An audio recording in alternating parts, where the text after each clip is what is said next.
This is a quick discussion on the four features or the four characteristics of language. Note that all languages share these traits to a certain extent. This is a quick preview of the four that I'm going to talk about. First, language is arbitrary, meaning that there's no actual rule. It's all based on culture. The second feature or characteristic is that language is very abstract. Third, it's that it's ambiguous, which means it has more than one meaning. So if you look at this slide for a minute, what are you looking at? I'll give you a second to look at it. You either answered one or two ways. You either answered you're looking at a rabbit or you're looking at a duck. Both would be correct. And then finally, language is also creative. So let's go into some details here. So language, by its very nature, is arbitrary. And that means that there is no innate meaning in the words themselves, that we give them those kinds of meanings.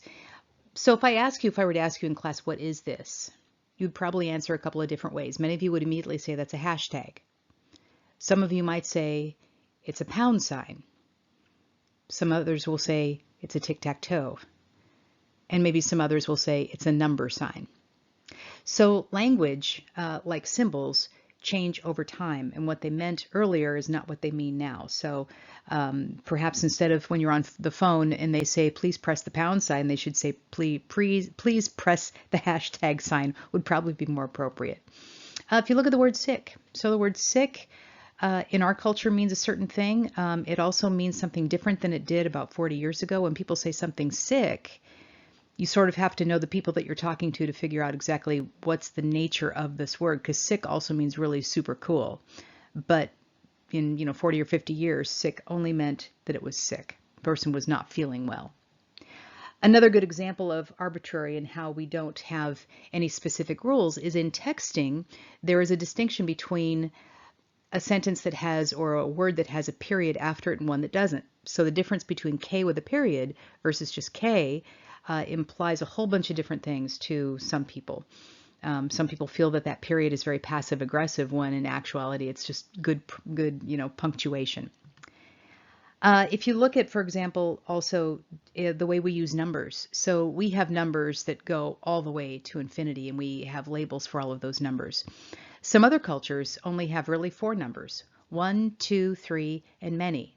So if someone were to ask someone in a particular tribe, how many sheep do you have? They either have 1, 2, 3, or they have many. How many children do you have? 1, 2, 3, or many. How many invaders are coming over the hill to attack us? It's 1, 2, 3, or many. Most likely, many.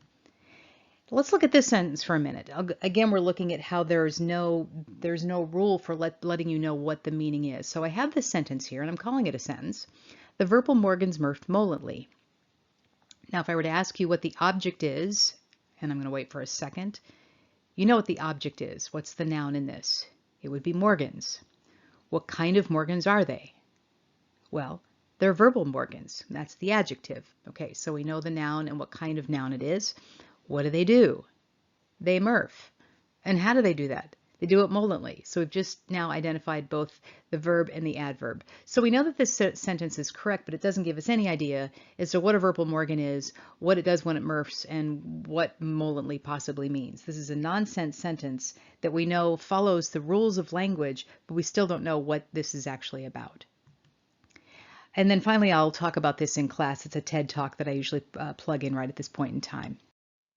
The next feature of language, or the characteristic of language is that it's very abstract, meaning it's not really tangible in any way. For example, if we use the word fine, like it's fine, I'm fine, everything is fine. Okay, fine's very abstract because it's also very ambiguous, but it's also abstract because it doesn't give us any information. It can be used so many different ways. So some words are ones where we simply don't know what they mean until we understand the context of that word. Let me give you another example.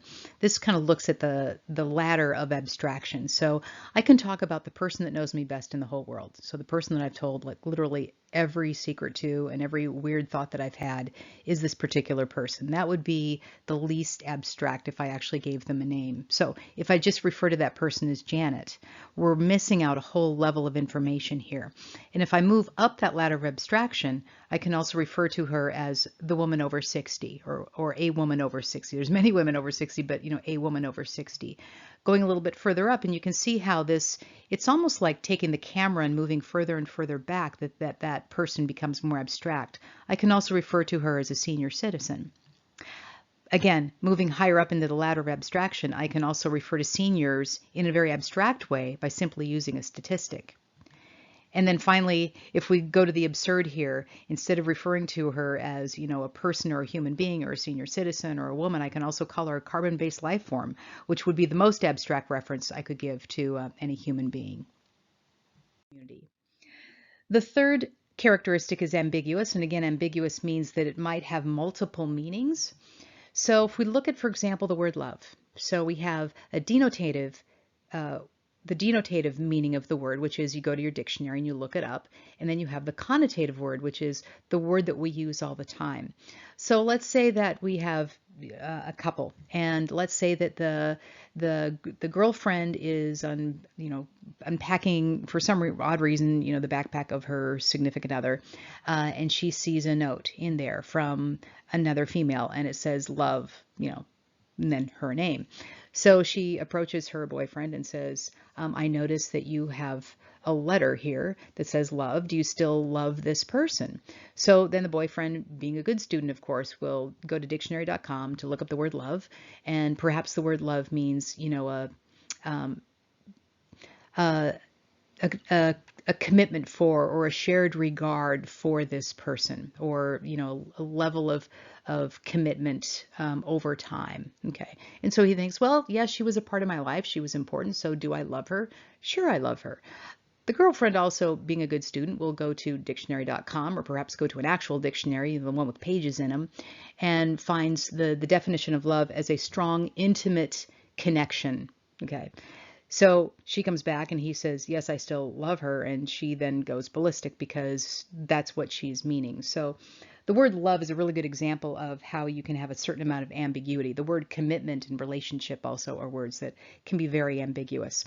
Here's another one. Let's say that, someone in class goes to visit a classmate and they have to go to their ranch out in Vacaville. And so, James went out to see Amanda at her farm and he saw her duck. Okay, we're imagining that Amanda probably is holding a duck in her arms, or there's a duck that she's been feeding, or there's a pet duck somewhere, right? But let's say that James and Amanda are in a city somewhere, and all of a sudden he hears an explosion. James hears an explosion. He turns over to Amanda and he saw her duck. That's very different. So we know within that context that duck doesn't refer to an animal, it refers to an action. Okay, so this is another really good example of ambiguity. Let's say that you were having a party and you wanted to order, 100 tamales for your party. And then you realize, oh, I'm not going to have as many people as I thought I was going to have. And so then you go to the caterer and you say, could you cut my order in half? And what you get is you get 100 tamales that are all cut in half, not 50 tamales. So another good example of ambiguity. And then this is another video that I'll show you in class. It refers to from a person from Finland, the strangest word in the English language, which also illustrates the concept of ambiguity. And then finally, language is very creative. And we use it because in the ways in which it's creative is that we can think logically, we can think creatively, so kind of the idea of the left brain, right brain, which really isn't a left brain and a right brain, but just for the sake of argument, we'll call it that, that we can, figure out what words we want to use in a particular situation.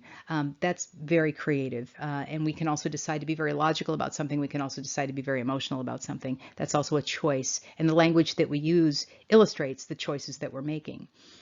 We can also talk about the past and the future. So we can think about things that have happened in the past, and we have words for those. And many times people will replay conversations that they've had with people, especially if those conversations didn't go well. That's an example of creativity. And we can also think about the future and what the future means, which also means that it is inherently creative.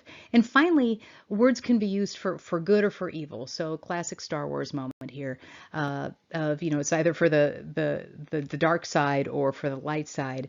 But we can, those terms can be used to separate people or to bring people together.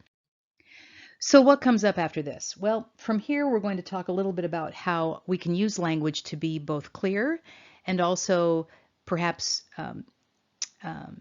we can be unclear, and sometimes that's a choice that we make to be unclear.